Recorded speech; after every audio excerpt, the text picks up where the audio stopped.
Good evening and welcome to News Tonight on Rajya Sabha TV, a complete roundup of the day's biggest news stories from India and across the world. I'm Aishwarya Kapoor with you. Let us begin with the headlines. Both Rajya Sabha and Lok Sabha adjourned for the day after disruptions over the demonetization move. Upper House resumes debate on the note ban issue.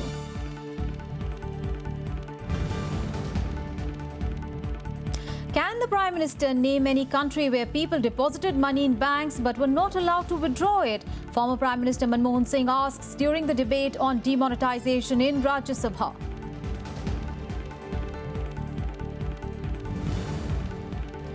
New guidelines on demonetization decision. No exchange of old notes in banks from tomorrow. Deadline to pay utilities using 500 rupee notes extended till 15th of December.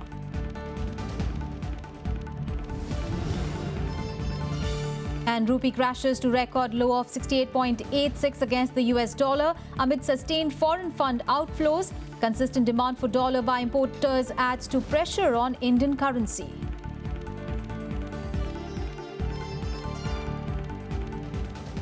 Our top story, former Prime Minister Dr. Manmohan Singh today resumed the debate on demonetization in the Upper House on Thursday in the presence of Prime Minister Narendra Modi.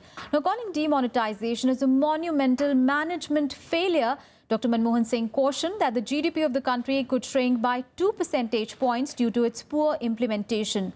The TMC and the SP also slammed the demonetization move. The cooperative banking system, which serves large number of people in the rural areas, is non-functional, has been prevented from handling cash. So, in all these measures convinced me that the way the scheme has been implemented, it's a monumental management failure, and in fact, it is a case of organized loot and legalized plunder of the government. Scathing words from the former Prime Minister on the government's decision to scrap high-value currency notes. Dr. Manmohan Singh's remarks came on a day when Prime Minister Narendra Modi attended Rajya Sabha during question hour. Thursday is the day allocated to questions pertaining to the Prime Minister's office. Dr. Singh hailed the objectives of the demonetization decision but warned that a 50-day period could be disastrous. Prime Minister has said that we should wait for 50 days. Well, 50 days is a short period, but for those who are poor and deprived sections of the community, even 50 days torture can bring about disastrous effects. And that's why about 60 to 65 people have lost their lives, maybe more. And what is more is, what has been done can weaken and erode our people's confidence in the currency system and in the banking system. Singh also stressed that frequent changes to the new policy, including revising amounts that people can withdraw, reflects poorly on the offices of the Prime Minister, the Finance Minister and the Reserve Bank of India. He also pointed out that the unorganized sector will take a severe hit due to the demonetization move. Scheme of monetization, the way it has been implemented, will hurt agricultural growth in our country, will hurt small industry, will hurt all those people who are in the informal sectors of the economy. Samajwadi Party's Naresh Agrawal alleged that the BJP unveiled the demonetization decision to reap political benefits in the upcoming Uttar Pradesh Assembly elections. मैं तो कहूँगा कि सदन से पास होना चाहिए कि भविष्य में अगर कोई चुनी हुई सरकार ऐसा निर्णय ले तो बिना दोनों सदन की परमिशन के किसी को निर्णय लेने का अधिकार नहीं होता। ये अधिकार पूरे देश का है, ये अधिकार पूरे देश की चुनी हुई जनता का है और जनता का रिप्रेजेंटेशन हम लोग कर रहे हैं। जब तक सदन में डिस्कस न हो जाए कैसे इस तरीके का निर्णय ले लिया जाएगा, और ये निर्णय श्रीमान बहुत घातक है। मैं तो कहूँगा ये निर्णय देश के हित में नहीं लिया गया, ये निर्णय उत्तर प्रदेश के चुनाव को देखते हुए लिया गया। Lashing out against the government, Derek O'Brien of the TMC stressed that dissident voices on demonetization shouldn't be dubbed anti-national. Anyone who opposes your policy, Mr. Prime Minister ji, with all respect, anyone who opposes your policy is not for black money. Anyone who opposes your policy is not anti-national. Why are you giving us these lectures on corruption and black money? We oppose. We are opposing you because people are suffering. We are opposing you because we believe the economy will be killed. Dr. Manmohan Singh's speech was preceded by sharp exchanges between opposition leaders and the finance minister. अगर माननीय प्रधानमंत्री जी यहाँ सदन के अलग-अलग लीडरों को सुनेंगे, debate में हिस्सा लेंगे, यहाँ हमें संबोधित करेंगे, तो मेरी मांग होगी कि अभी 12 बजे से ही डिस्कशन शुरू हो जाना चाहिए। Thank you. महत्वपूर्ण विषय है और हम भी चाहते हैं कि पहले दिन डिबेट हुई और डिबेट अच्छी चल रही थी और अचानक विपक्ष ने रणनीति बदल ली और डिबेट रोक दी। माननीय प्रधानमंत्री जी निश्चित रूप से इस बहस में हिस्सा लेंगे। विपक्ष से मैं अनुरोध करूंगा कि तुरंत डिबेट शुरू करें। However, during question hour in the presence of Prime Minister, the House unanimously decided to resume the debate on demonetization that was initiated on the first day of the winter session of Parliament. Kriti Mishra's report for Rajya Sabha TV. Well, 0 hour was stalled in the upper house on Thursday as the opposition and the government sparred over the demonetization issue. The opposition pressed for Prime Minister's presence while the government insisted on an immediate discussion. Well, as the standoff prevailed, the House was adjourned till noon and later for the day. The logjam over demonetization persisted in the upper house for the 6th day in a row. Soon after listed papers were laid and 0 hour began, Leader of Opposition Ghulam Nabi Azad urged that the House should hear former Prime Minister Manmohan Singh on demonetization. The chair also agreed to Azad's request. शुरुआत वहीं से होती है, कुछ लोगों ने नहीं छोड़ी और माननीय भूतपूर्व प्रधानमंत्री डॉक्टर मनमोहन सिंह जी सुबह चाहते थे बोलना, लेकिन माननीय लीडर ऑफ द हाउस ने कहा था कि जब डिस्कशन शुरू हो जाए उस वक्त ये बोल सकते हैं। मेरे ख्याल में अब लीडर ऑफ द हाउस को कोई आपत्ति नहीं होनी चाहिए। However, Leader of the House and Finance Minister Arunjaitley strongly objected to Dr. Singh being given an opportunity to speak outside the debate on the issue. The Honorable former Prime Minister is entitled to participate in that debate. But you can't say, I will hold up the debate, but give to the opposition a special opportunity to speak. That is something we will not accept. The opposition, however, hit out at the government for not allowing the former Prime Minister to speak while reiterating their demand for the Prime Minister's presence in the House. सभापति जी, पूरा विपक्ष एक मत है कि प्रधानमंत्री जी house में आए और तब इसके ऊपर डिबेट शुरू होगी और उनको पूरे समय तक बैठना चाहिए। मैं क्या करूं? सदस्यों की बात सुननी चाहिए। मैं क्या करूं? उनको जवाब देना चाहिए। प्रधानमंत्री क्यों भाग रहे हैं? Sir, if you have disallowed, you have disallowed. That is your call. The point here is the former Prime Minister of this country has stood up. He wants to speak. Please take a seat in the House. Take a seat. I allowed him. I allowed him. In the House. The Congress members then marched into the well, raising the pitch against the government. As the verbal exchanges between the opposition and the Treasury benches escalated, the chair adjourned the House till noon. House is adjourned up to 12:00 hours. Kriti Mishra's report for Rajya Sabha TV. Meanwhile, in the lower house of parliament, witnessing an unruly act by Samajwadi Party member Akshay Yadav, Lok Sabha was yet again adjourned for the 6th day in a row. Now, Speaker Sumitra Mahajan warned the member of his disorderly act and said that it was a gross violation of the norms of the House. However, the opposition continued with their protest, demanding Prime Minister's presence in the House.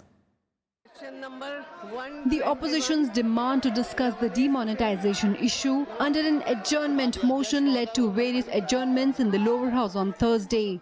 As several members from the Congress, TMC and the SP trooped into the well, raising anti-government slogans, SP member Akshay Yadav tore papers next to the chair of the Secretary General. Expressing grave displeasure, Lok Sabha Speaker Sumitra Mahajan warned Akshay Yadav for his act and termed it as a disorderly act. This conduct of Akshay Yadav is in gross violation of the norms of standards and etiquettes laid down under rules and conventions of the House. This conduct is not proper on the part of the member and also for the dignity and prestige of the House. I, therefore, while expressing my grave displeasure over this conduct of Sri Akshay Yadav, warn him to refrain from such disorderly acts in future.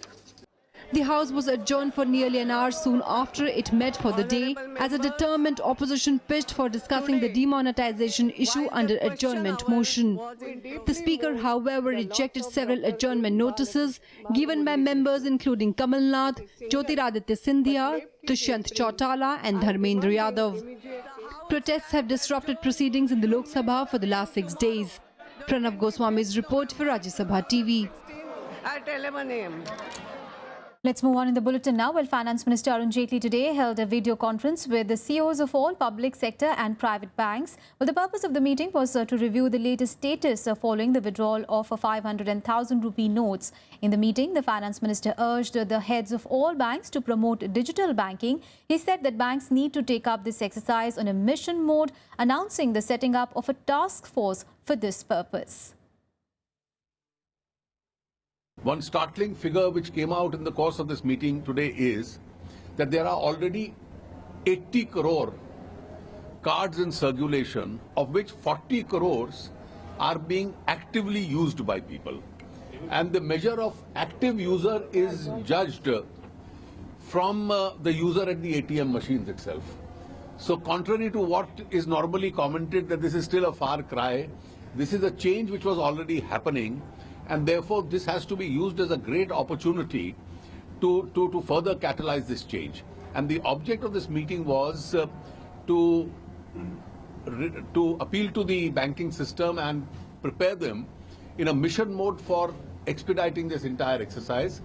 A task force has been set up under Mr. Anil Kachi, the Additional Secretary in the Department of Financial Services, which is going to oversee this entire expansion, particularly with regard to the POS machines. And as I indicated, the whole object of this exercise is the physical currency would shrink, but business and trade would expand. And therefore, both the shrinkage and the additionality should really be supplemented in the digital mode. Well, India is trying to resolve the problems arising out of demonetization of 500 and 1,000 rupee currency notes in countries like Nepal and Bhutan, where the rupee is accepted as currency. The RBI is in touch with the central banks of Nepal and Bhutan to find an amicable solution to the related problems. Well, governments of both Bhutan and Nepal had raised questions about this. Now, an interministerial task force is also looking into issues related to foreign nationals, NRIs, diplomatic missions in India.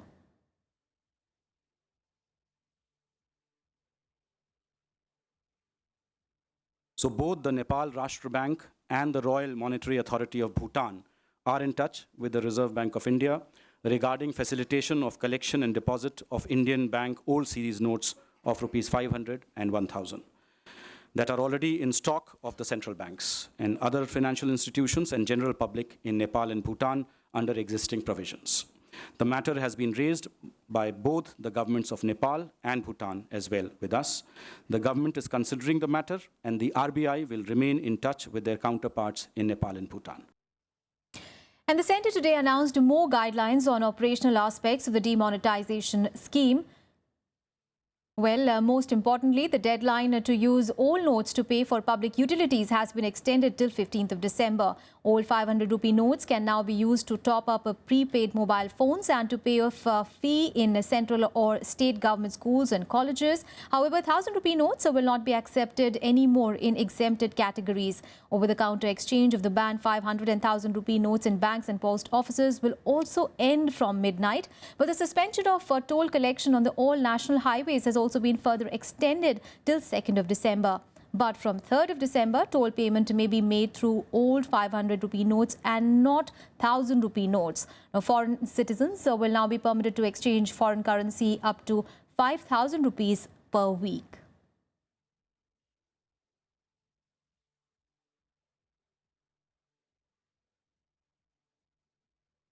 Well, it is day 16 of demonetization and many problems remain. Now, tourists, it seems, are the worst affected. Away from home in a foreign land, now many are finding it difficult to do what they came here to do, sightseeing.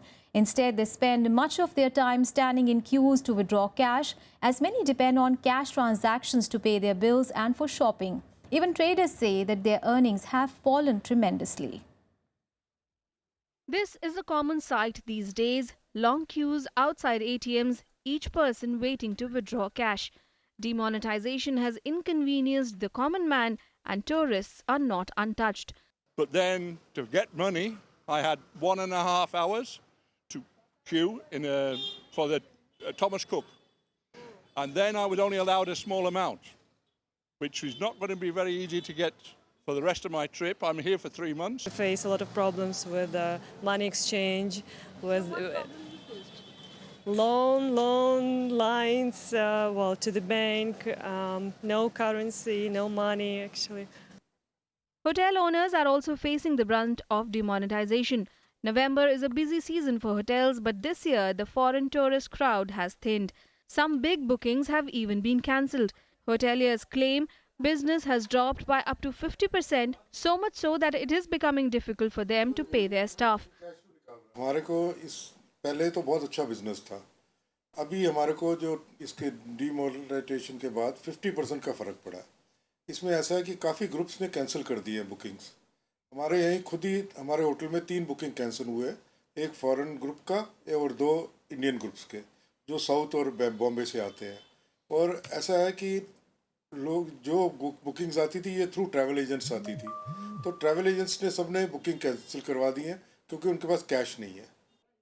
The move has also dealt a severe blow to small-time traders and shopkeepers whose 90% trade is in cash. Pearl merchants in Hyderabad claim their sales have gone down by almost 50%. देखिए, Hyderabad Perl city है. यहाँ पर pearls का retail market बहुत अच्छा था पहले. जब से डीमोनेटाइजेशन आया है, टूरिस्ट के नंबर ऑफ टूरिस्ट में अप्रॉक्सीमेटली 50% की कमी आई है. उसका रीज़न यही है कि बाहर से टूरिस्ट आना बंद हो गया है. प्लस जितने भी कॉन्फ्रेंसेस थे अब ये सीज़न में होते हैं वो उन्होंने पोस्टपोन कर लिया है. हमारा सारा बिजनेस टूरिस्ट और डेलीगेट्स जो आते हैं उनके ऊपर होता था. हमारे हिसाब से पूरे पर्ल डीलर के हिसाब से 50% रिटेल में शॉर्ट चल रहा है, कम चल रहा है.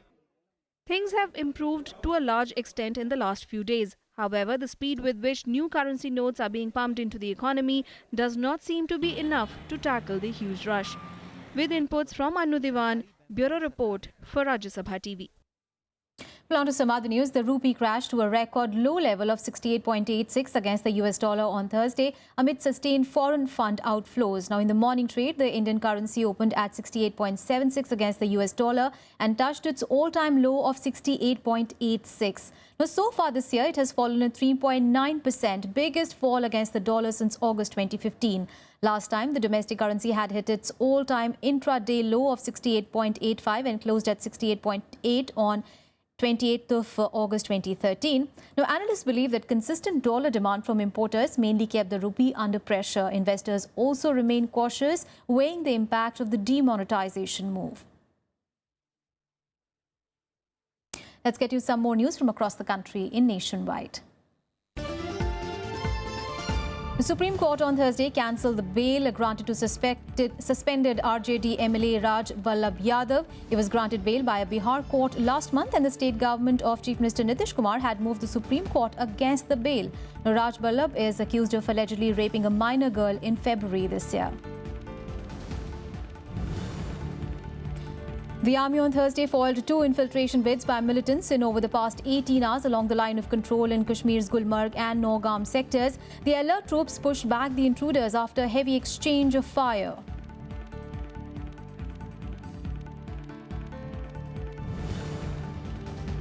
2 people died and 6 others were injured on Thursday after a fire broke out in the refinery complex of Reliance Industries in Gujarat's Jamnagar. The fire is said to have been caused due to a gas leak early in the morning. All operations of the refinery continue to be normal, and the exact cause of the fire is now being investigated.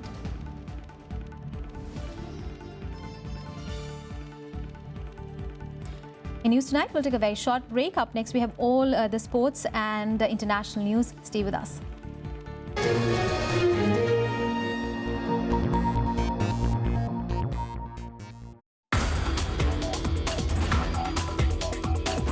When we see stars with the naked eye, we see them twinkle. And that is not because that the star itself is twinkling, it is because the light is passing through the Earth's atmosphere. Disturbances or irregularities in the atmosphere cause the twinkling. One of the Nobel Prizes in physics was given to people who studied one very particular interesting pulsar.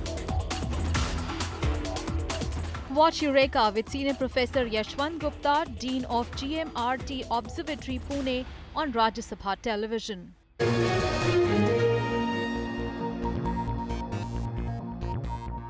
Welcome back. You're watching the news tonight.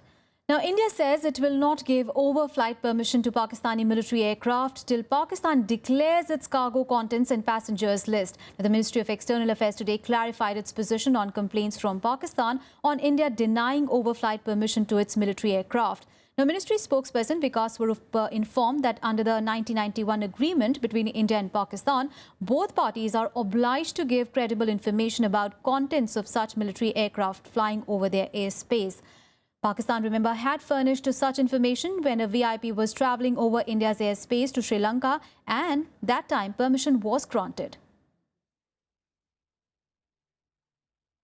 As per Appendix A to the 1991 agreement, essential information concerning the nature of cargo and passengers is required in respect of military aircraft. Requests from the government of Pakistan were received in a couple of cases without this essential information. Despite several reminders, including in a meeting between Pakistan's Deputy High Commissioner and our Joint Secretary PAI on the 9th of November 2016, Pakistan did not provide this information. On to the big international story now. Well, US President-elect Donald Trump has made a call for unity in his Thanksgiving message. Now, this comes after the incoming president made some controversial cabinet appointments, with critics charging him of promoting white nationalism and also taking in hardliners. However, with his latest women and ethnic minority nominations, Donald Trump is looking for a conciliatory approach. US President-elect Donald Trump has called for national unity in an address to mark the Thanksgiving holiday. He said the time has come to begin to heal divisions. Trump's remarks came after his controversial, divisive campaign rhetoric and a tumultuous post-election transition wherein he has been criticized for bias and nepotism. It's my prayer that on this Thanksgiving, we begin to heal our divisions and move forward as one country, strengthened by shared purpose and very, very common resolve. We've just finished a long and bruising political campaign. Emotions are raw and tensions just don't heal overnight. It doesn't go quickly, unfortunately. This historic political campaign is now over. But now begins a great national campaign to rebuild our country and to restore the full promise of America for all of our people. However, with the recent selection of his core team, Trump has sought to deflect allegations of divisiveness and sexism. On Wednesday, he selected South Carolina Governor Nikki Haley to serve as his ambassador to the United Nations, while Betsy DeVos has been chosen to be Secretary of Education. Both are former critics of Trump, and Haley being the first non-white nominee to his cabinet and the 44-year-old daughter of Indian immigrants. There are two different Donald Trumps.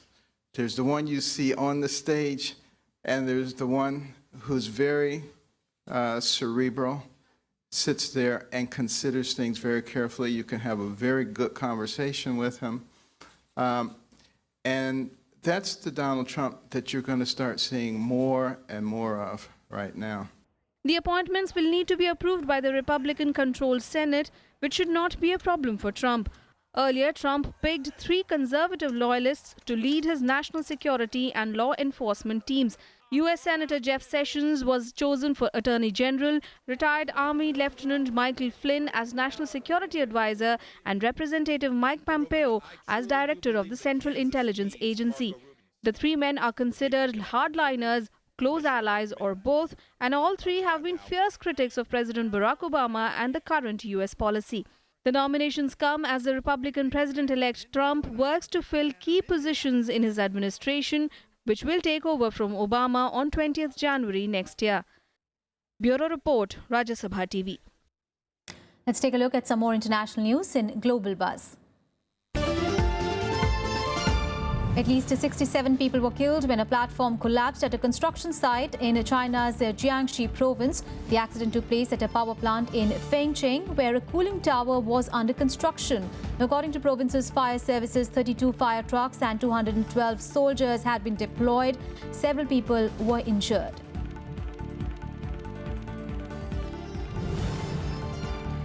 A car bomb outside the governor's office in the Turkish town of Adana has killed 2 people and injured 16. The vehicle exploded in the car park close to the office entrance. Now, according to officials, the suspect's car license plates had been identified and a female attacker was suspected. There was no immediate claim of responsibility, however. Tokyo on Thursday experienced its first November snowfall in 54 years. Residents of the Japanese capital were taken by surprise as the temperatures around this time of the year usually range from 10 degrees Celsius to 17 degrees Celsius. Well, the snow caused slight delays on public transport. The first snowfall, which is called Hatsuyuki, arrived 40 days earlier than average. Tokyo last saw November snow in 1962, though in that year it did not accumulate on the ground. The early effects of Hurricane Otto has killed at least 3 people and left 5 more missing in Panama. But the country has deployed its rescue workers as the rain brought a number of houses down, trapping people inside. Panama lowered its alert to yellow on Wednesday as Otto moved north. The authorities have decreed a red alert across the country on Wednesday, with Otto expected to hit the towns of Pearl Lagoon and Kukra Hill in South Caribbean coast early Thursday.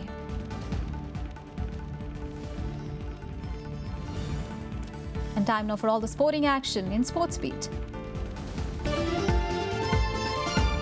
Ace India shuttler Saina Nehwal today stormed into the quarterfinals of the Hong Kong Open Super Series tournament. Saina Nehwal defeated Japan's Sayaka Sato 21-18, 9-21, 21-16 in the second round. In the men's event, Samir Verma advanced to the last 8 after beating Japanese Kazumasa Sakai 19-21, 21-15, 21-11. HS Prannoy, however, made an exit.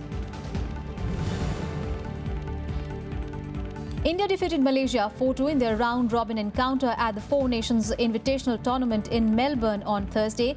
Nikhil Timaya opened the scoreline for India in the 21st minute. Later, Rupinderpal Singh and Akashdeep Singh scored a goal each to earn the victory for the team. India will next face New Zealand in the must-win game on Saturday. Harjeet Singh will lead the 18-member Indian men's hockey team in the Junior World Cup to be held in Lucknow from 8th of December to 18th of December. Defender Dipsan Tirki will shoulder the responsibilities of the vice-captain. Harjeet Singh has been instrumental in a junior team success in recent times. He also led the Colts in Valencia, Spain last month, where they won the Four-Nation Invitational Tournament, beating Germany in the final.